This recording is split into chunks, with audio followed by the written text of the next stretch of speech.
Hi, I'm 𝐬𝐮𝐬𝐫𝐞 with the Wealth Redeemer Method, and today I'm going to talk about, do you need probate in the state of Florida?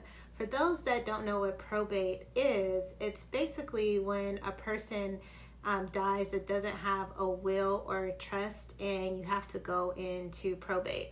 Now, a couple of my videos way back about probably 2-3 years ago, I would always say, hey, if the person is deceased, don't even bother. However, I'm here to tell you that experience has taught me sometimes it's good to go after excess proceeds when the person is actually deceased. So today I'm going to talk about what do you actually need probate in the state of Florida, and then 2, what is the process in the things that you need if you decide to go after an estate, or a lot of times on some of these excess proceeds you will see trust or trustee.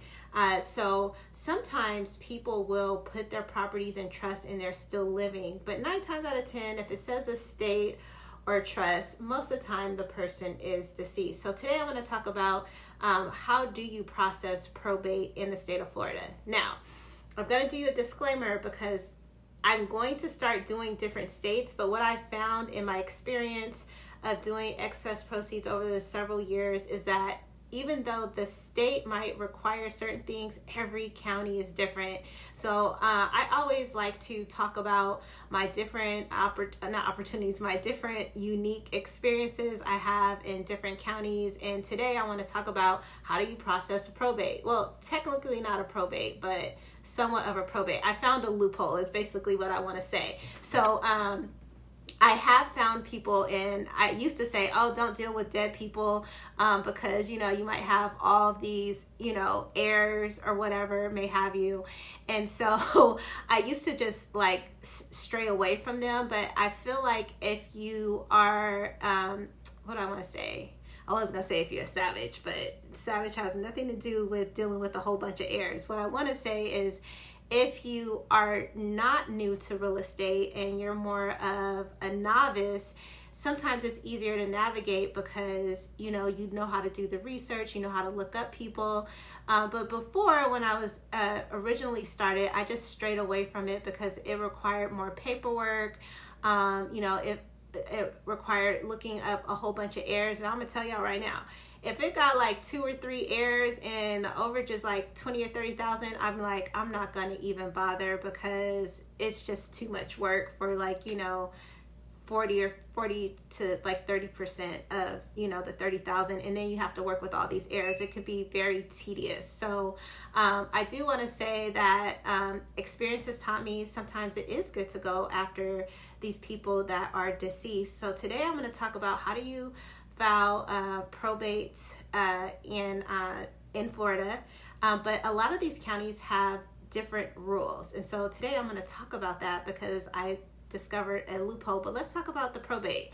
So I'm not in Florida, I'm not an attorney, so I do want to give you guys this disclaimer. So it's not like I'm going to be talking legal law and I don't know the exact steps. So what I'm going to tell y'all is, and what I do tell my students, if you do go after someone that is deceased, I would say don't hire an attorney if you have to file a probate in, let's say Florida. But I don't want to say Florida because I'm gonna tell y'all that every county is different, okay? But if you have to file a probate process, I would highly suggest that you hire a paralegal and not an attorney. And I'm only telling you this from experience because I have sued people, and what I found out is that you pay all these attorneys these big bucks, but they give the work to basically a paralegal in their office. So you might as well just cut out the middleman and get a paralegal. And I'll tell you a story. I did have a couple of students in my mastermind a while back, and they found a deceased person, and we did find the actual living heir, and she was the only person. The unfortunate thing about that is I never could get her to commit, but what I did learn is how do I start the process of probate, because in that particular county you had to have you had to do a probate, so you had to take it to court.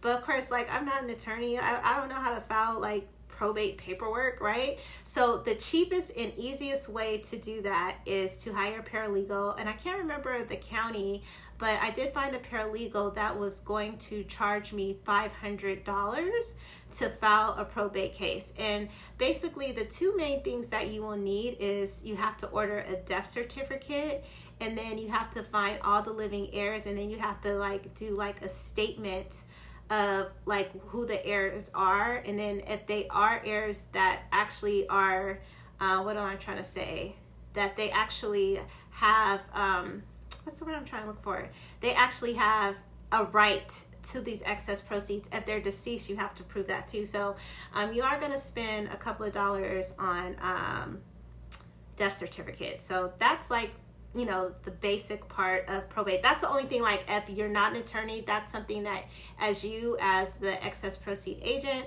would have to do, is actually get the death certificates and give them to the paralegal. And at that point, you just hand all over the work to the paralegal, and they'll file the probate case and do everything that you need, like just like an attorney. Because literally, honestly, you guys, at the end of the day, all the attorneys is doing is filing paperwork. That's it. And they know the court system. So I would not stress yourself in any state or any county of trying to figure out how to file probate. I would highly suggest hiring a paralegal.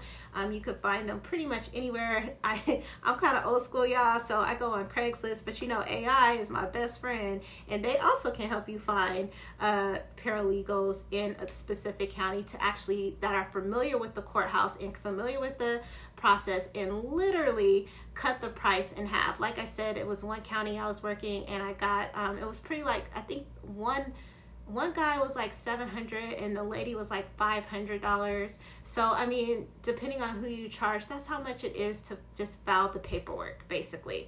However, I wanted to talk about another county that I'm currently working, and the person is deceased, and I'm just going to show you guys this, and I'm going to read it because I don't remember it. Because remember, you guys, I'm not an attorney, but this says summary of administration checklist. So this is the skinny, y'all. So this is if, first of all, the excess proceed is under $75,000, okay?